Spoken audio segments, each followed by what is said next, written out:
Zohran Kwame Mamdani, do solemnly swear that I will support the Constitution of the United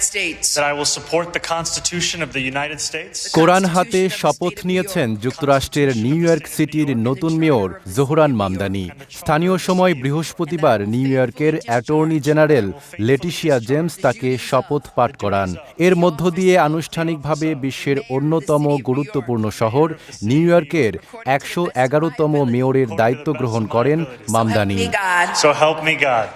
ইংরেজি নতুন বছরের প্রথম দিনেই ইতিহাস গড়েন ৩৪ বছর বয়সী এই তরুণ ডেমোক্রেট নেতা।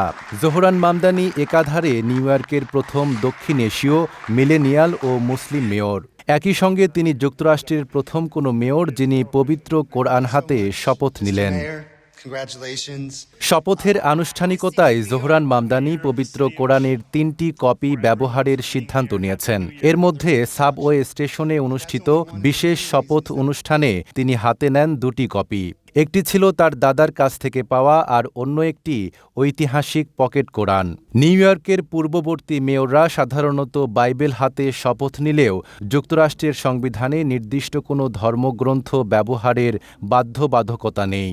আপনার প্রিয় কাপড়ের যত্নে এলো এনজাইম সমৃদ্ধ Arik silver wash detergent powder ৫০০ গ্রাম মাত্র ৭০ টাকা। প্রিমার্ক।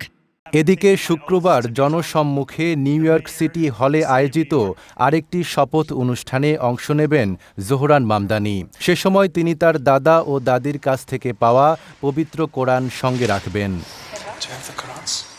মামদানির কার্যালয় জানিয়েছে, জনগণের সঙ্গে ঘনিষ্ঠভাবে কাজ করার প্রত্যয় থেকেই অনাড়ম্বর শপথ অনুষ্ঠান বেছে নেওয়া হয়েছে। অনুষ্ঠানে তার পরিবারের সদস্যরা উপস্থিত ছিলেন।